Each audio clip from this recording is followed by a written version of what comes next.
जय श्री राम दोस्तों, स्वागत है आपका ज्ञान साधना चैनल के एक नए वीडियो में। हिंदू धार्मिक ग्रंथों में हनुमान जी को सबसे शक्तिशाली माना गया है। धार्मिक मान्यता है कि हनुमान जी के बिना न तो राम है और न ही रामायण। राम रावण युद्ध में हनुमान जी ही एकमात्र ऐसे योद्धा थे जिन्हें कोई भी किसी प्रकार की क्षति नहीं पहुंचा सका था। यूं तो हनुमान जी के पराक्रम, सेवा, दया और दूसरों का घमंड तोड़ने की अनेक गाथाएं हैं, लेकिन हनुमान जी को भी एक बार युद्ध में हार का सामना करना पड़ा था। सुनने में आप लोगों को यह थोड़ा अजीब लग रहा होगा, लेकिन पुराणों के अनुसार यह सही माना गया है।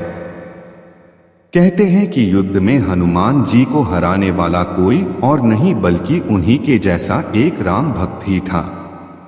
तो आइए दोस्तों जानते हैं इस रोचक प्रसंग के बारे में कि बात में कितनी सत्यता है और कितना झूठ है। दोस्तों, पुराणों में वर्णित एक कथा के अनुसार किसी समय में मच्छिंद्रनाथ नाम के एक बहुत बड़े तपस्वी हुआ करते थे। एक बार जब वो रामेश्वरम में आए तो भगवान राम के द्वारा बनाया गया राम सेतु देखकर भाव विभोर हो गए, जिसके बाद प्रभु राम की भक्ति में लीन होकर समुद्र में स्नान करने लगे। तभी वहां वानर वेश में उपस्थित हनुमान जी की नजर मच्छिंद्रनाथ पर पड़ी। हनुमान जी जानते थे कि मच्छिंद्रनाथ बहुत बड़े तपस्वी हैं, फिर भी उन्होंने मच्छिंद्रनाथ की परीक्षा लेनी चाहिए। इसलिए हनुमान जी ने अपनी लीला आरंभ की, जिससे वहां चारों ओर वर्षा होने लगी। ऐसे में वानर रूपी हनुमान बारिश से बचने के लिए एक पहाड़ पर बार बार प्रहार कर गुफा बनाने का झूठ नाटक करने लगे। इसके पीछे हनुमान जी का उद्देश्य था कि मच्छिंद्रनाथ का ध्यान टूटे और उनकी नजर उन पर पड़े। कुछ ही समय के बाद उनकी नजर उस वानर पर पड़ी और उन्होंने कहा कि ये वानर, तुम ऐसी मूर्खता क्यों कर रहे हो? प्यास लगने के वक्त कुआं नहीं खोदा जाता है। इससे पहले ही तुम्हें अपने रहने का सुरक्षित स्थान खोजना चाहिए था। ये सुनते ही वानर रूपी हनुमान जी ने मच्छिंद्रनाथ जी से पूछा, आप कौन हैं? जिस पर मच्छिंद्रनाथ जी ने स्वयं का परिचय दिया कि मैं एक सिद्ध योगी हूं और मुझे मंत्र शक्ति प्राप्त है।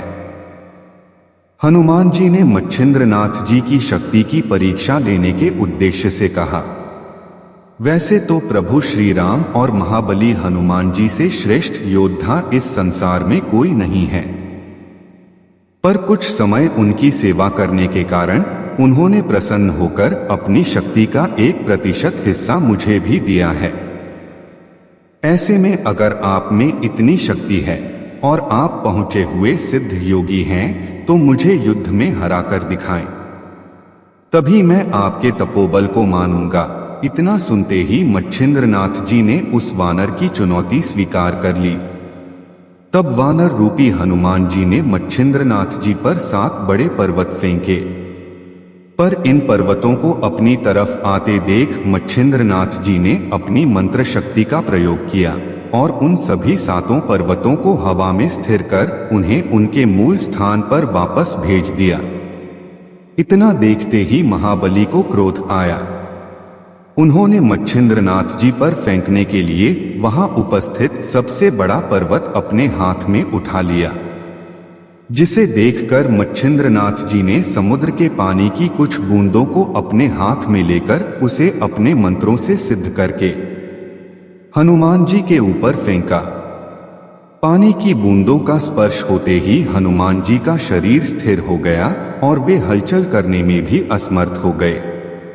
मंत्र शक्ति से कुछ क्षणों के लिए हनुमान जी की सारी शक्ति छिन गई और वे उस पर्वत के नीचे दबकर तड़पने लगे। हनुमान जी का कष्ट देख उनके पिता वायुदेव प्रकट हुए और मच्छिंद्रनाथ जी से हनुमान जी को क्षमा करने की प्रार्थना की। वायुदेव की प्रार्थना सुन मच्छिंद्रनाथ जी ने हनुमान जी को मुक्त कर दिया और हनुमान जी अपने वास्तविक रूप में आ गए। फिर उन्होंने मच्छिंद्रनाथ जी से कहा, है मच्छिंद्रनाथ जी, आप तो स्वयं में नारायण के अवतार हैं। ये मैं जानता था, फिर भी मैं आपकी शक्ति की परीक्षा लेने की कुचेष्टा कर बैठा।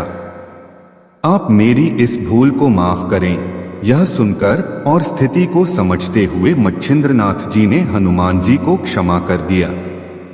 दोस्तों, आशा करते हैं वीडियो अच्छी लगी होगी, तो कृपया अपना सपोर्ट बनाए रखिएगा। जय श्री राम, जय श्री हनुमान जी।